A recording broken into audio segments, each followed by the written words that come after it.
আসসালামু আলাইকুম এভরিওয়ান, সবাই কেমন আছেন? বরাবরের মতো আবারও একটি ভিডিও নিয়ে হাজির হলাম। আজকের কাজটি একটু অন্য ধরনের। এতদিন দেখেছেন যে আইসি তুলে তারপরে আমরা রিভলভ করি, তো আজকে আমাকে আর তুলতে হয়নি। বিষয়টা কাস্টমার রাগের চোটে এমন আঘাত দিয়েছে যে আইসিটা খুলেই চলে গেছে আলাদা হয়ে। তো আমার কাছে নিয়ে এসে বলছে, ভাইয়া একটা ডিসপ্লে লাগাই দেন। তো আমি বলতেছি আচ্ছা ঠিক আছে। তো আমি চেক দিয়ে দেখলাম যে সেটা চালুই হয় না। তো যে কাজটা নিয়ে আসছে সে আবার হাফ টেকনিশিয়ান বললেই চলে। সে নিজে নিজে ফোন খোলে, নিজে নিজে লাগাই, বলে ভাই যে কোনো সমস্যা হলে আমি নিজে নিজে করি, আমি আগেও ডিসপ্লে লাগিয়েছি। আজকেও সে একটা নতুন ডিসপ্লে হাতে করে নিয়েই আসছে। বলতেছে ভাইয়া দেখেন সেটা কী হয়েছে, আপনি একটু দেখে দেন। তো আমি যতদূর দেখলাম, দেখার পরে দেখি যে আসলে সেটা চালুই হয় না। তা আমি সেটা আসলে অবহেলা করছি, যেহেতু উনি হাফ টেকনিশিয়ান, এই কারণে। কারণ যারা একটু বেশি শিয়ানা এদের কাজগুলো আসলে ধরাটাই ঝামেলার বলে মনে হয়।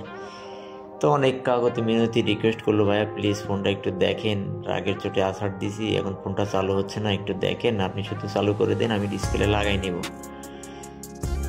বেশ ভালো কথা। তো আমি নিলাম সেটা, হাতে করে নিয়ে দেখি যে আসলে সেটা চালু হচ্ছে না। তো ওনাকে আমি একটা ধারণা দিলাম যে সেটটা যেভাবে আছাড় মারছেন, তো এটা ঠিক করার দরকার কি, এটা বাদ দিয়ে দেন। যেহেতু আছাড় দিয়ে ভেঙেই ফেলছেন, আগে ফোনটা ভেঙেই যতক্ষণ ফেলবেন, তাইলে আর এটা ঠিক করার দরকার কি? আছাড় দিয়েছেন তো ভাঙার জন্য, এটা ঠিক করতে হবে না। বলতেছে না ভাইয়া, আমি তো আসলে রাগ করে আছাড় দিয়ে ফেলছি, আমার ফোনটা ঠিক করে দেন, আমার গুরুত্বপূর্ণ কিছু আছে এখানে। তো আমি সেটটা প্রথম পাওয়ার সাপ্লাই দিয়ে চেক দিলাম, চেক দিয়ে দেখতেছি যে আসলে কোনো প্রকারের সেন্স নেই, কোনো প্রকারের রেসপন্স নেই। তাই আমি ওনাকে বললাম, দেখেন এই সেটটা ঠিক করতে গেলে অনেক টাকা খরচ হয়ে যাবে, এর ভিতরে হয়তো আইসি টাইসি চিপ টিপ ভেঙে গেছে কিনা বলা যাচ্ছে না, আসলে সেটটা ঠিক হতেও পারে নাও পারে, আপনি এটা বাদ দিয়ে দেন। তারপর উনি বলতেছে, ভাইয়া টাকা পয়সা সমস্যা না, আপনি একটু দেখেন। পরে আমি যেটা করি, আমি সেফগার্ডটা কাটলাম। সেফগার্ডটা কাটার পরে এই যেমনটা দেখতেছেন প্রথমে যে ভিডিওতে দেখালাম, আসলে স্টোরেজটা নিজে থেকেই খুলে বসে আছে। সেট চালু হবে কীভাবে? তো স্টোরেজটা সম্পূর্ণরূপে একটা বলো নেই, পুরো টোটালি আলাদা হয়ে বসে আছে। পরে আমি সেটটাকে পাওয়ার সাপ্লাইতে আবারও লাগালাম, লাগানোর পরে আবারও দেখতেছি যে সেন্স আছে কিনা। তো পাওয়ার বাটন ট্রিগার করলে কোনো প্রকার কোনো সেন্সই আসে না, মানে এক কথায় ডেট তো ডেটই। তারপর ওনাকে বললাম, দেখেন ভাই আইসি খুলে বসে আছে, তারপরে প্রসেসরের সাইডে প্রসেসর ভেঙে গেছে কি না গেছে তার কোনো ঠিক নেই, তারপরে পাওয়ার আইসি টাইসি চিপ টিপ কী অবস্থায় আছে না আছে। যেহেতু একটা আসারের চোটে আপনার ডিসপ্লেটা ভেঙে গেছে, তো আপনার ডিসপ্লে ভেঙে গেছে, সেই সাথে আইসি উঠে গেছে, তার মানে অনেকটাই ক্ষতিগ্রস্ত হয়েছে, হয়তো বা ভিতরে আরও চিপ টিপ ভাঙা টাঙা থাকতে পারে। তো বলতেছে না প্লিজ আপনি একটু দেখেন না। তো ওনার রিকোয়েস্টের ফলে আসলে পরে এক পর্যায়ে তার সাথে একটা বিলবাটা করে নেওয়ার পরে আমি সেটা খুললাম, খুলে যেটা দেখি যে আসলে কোনো চিপ ভাঙে নাই। তো আমি মিটার দিয়ে যেটা মাপযোগ দিয়ে দেখলাম যে না, বিপিএস লাইনটাই ওকে আছে। তারপরে পাওয়ার সেকশনটা একটু চেক দিলাম যে পাওয়ার সেকশনে সম্পূর্ণরূপে ভালোভাবেই কাজ করতেছে। তখন বুঝলাম যে না, আসলে হয়তো বা সেটটা বাঁচানো সম্ভব হতে পারে। তো একটু গুরুত্বভাবে দেখা শুরু করলাম। তো সব কিছু মাপটাপ দিয়ে দেখার পরে দেখলাম যে আসলে প্রসেসর কোনো রেসপন্স করতেছে না, তবে পাওয়ারটা 100% কাজ করতেছে। তার মানে পাওয়ার সেকশনটা কিছু হয়নি, স্টোরেজটা উঠে গেছে, প্রসেসরটা নট রেসপন্স, হয়তো বা আঘাত লাগার পরে বলটল ড্রাই হয়ে গেছে বা ভিতর থেকে ছেড়ে দিয়েছে। তারপরে যেহেতু আসার খাওয়া সেট, এই জাতীয় সেট বেশিরভাগই চিপ টিপ ফেটে যায়, মাদারবোর্ড ফেটে লেয়ারগুলো কেটে যায়। তারপরেও যেহেতু অনেক কাগজে মিনতি করতেছে কাস্টমার, তারপরে সেটা দেখলাম আর কি। তো দেখার পরে যখন দেখলাম যে পাওয়ারগুলো সব কিছুই ওকে আছে, তখন প্রসেসরটা খুলে আগে ফার্স্ট টাইম প্রসেসরের লেয়ারগুলো দেখলাম যে না, সব কিছুই ঠিকঠাক আছে।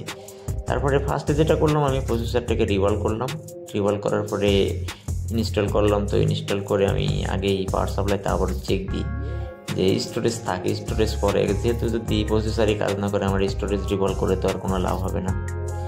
তো আমি চেক দেওয়ার পরে দেখলাম যে আলহামদুলিল্লাহ প্রসেসরটা রেসপন্স করছে, সে রান হওয়ার জন্য প্রস্তুত, প্রোগ্রাম চাচ্ছে।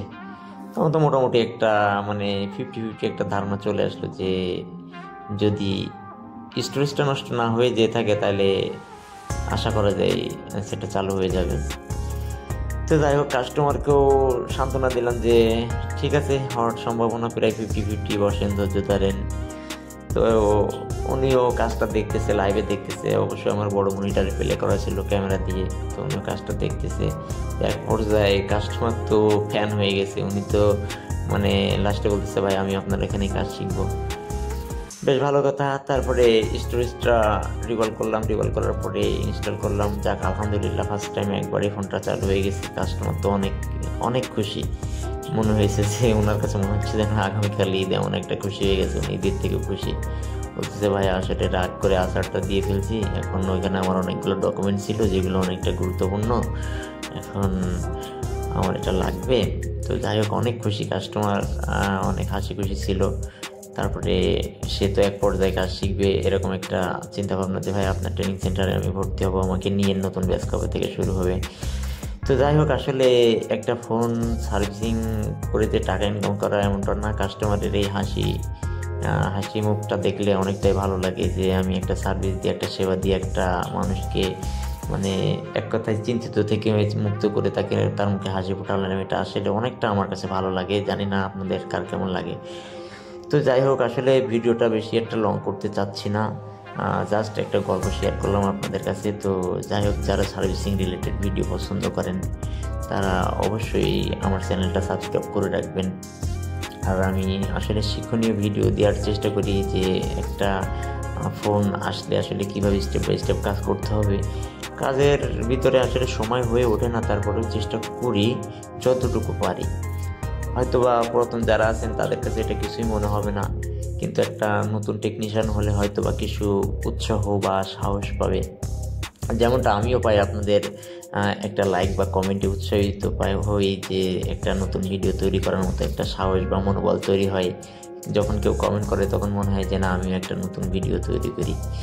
তা যাই হোক, আসলে ভিডিও আর বেশি লং করব না। যে যেখান থেকে দেখতেছেন অবশ্যই ভালো থাকবেন। আর যারা সার্ভিসিং রিলেটেড ভিডিও পছন্দ করেন অবশ্যই একটা সাবস্ক্রাইব করে পাশে থাকবেন। আপনাদের কমেন্টের আশায় থাকবো। আসলে কমেন্ট লাইকগুলো পেলে আমি নতুন ভিডিও তৈরি করার মতো আরও উৎসাহ পাবো। আসলে প্রথমেই বললাম যে ভিডিও তৈরি করার মতো সময় হয়ে ওঠে না, তারপরেও আমি চেষ্টা করি কিছু ভিডিও মানুষের মধ্যে শেয়ার করার। আর জ্ঞান জিনিসটা আসলে কাউকে দিলে কমে না। আমি যেটা পারি বা জানি বা নতুন কিছু পেলে আমি সবার মধ্যে শেয়ার করার চেষ্টা করি। তো যাই হোক, ভাই বন্ধুরা যে যেখান থেকে দেখছেন সবাই ভালো থাকবেন। আজকের মতো এই পর্যন্ত, আবারও কথা হবে নতুন কোনো ভিডিও নিয়ে, নতুন কোনো টপিক নিয়ে। আজকের মতো এই পর্যন্ত, সবাই ভালো থাকবেন, সুস্থ থাকবেন। আল্লাহ হাফেজ।